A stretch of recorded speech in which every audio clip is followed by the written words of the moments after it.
This is the VOA Special English Education Report. Conflicts around the world are keeping tens of millions of young people from going to school. Many have physical or emotional injuries that make it hard or even impossible for them to learn. Later this year, UNESCO will release its 2012 Education for All Global Monitoring Report.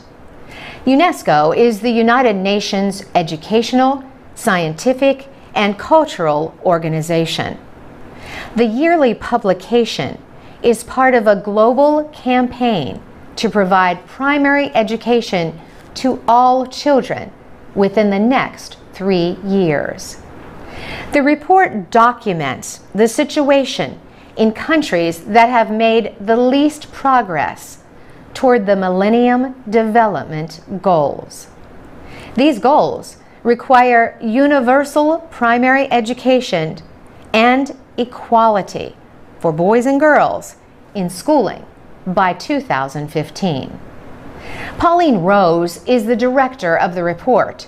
She says at last count, in 35 conflict-affected countries, there were 28 million children out of school.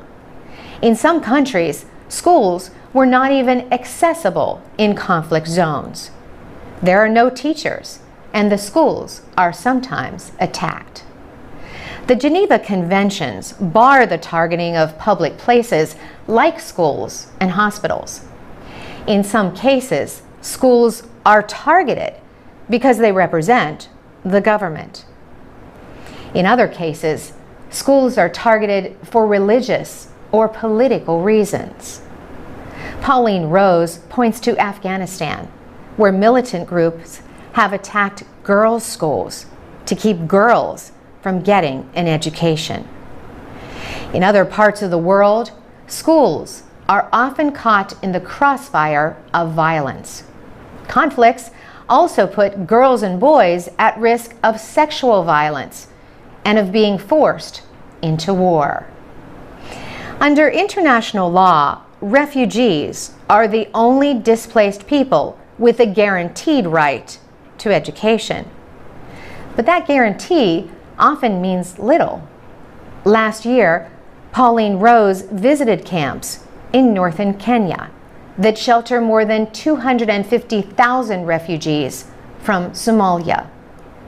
She says half the children have no access to school, and there are classes of over 300 children.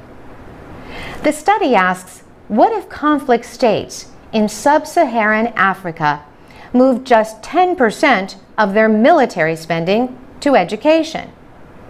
UNESCO says they could educate more than 1/4 of their out-of-school population.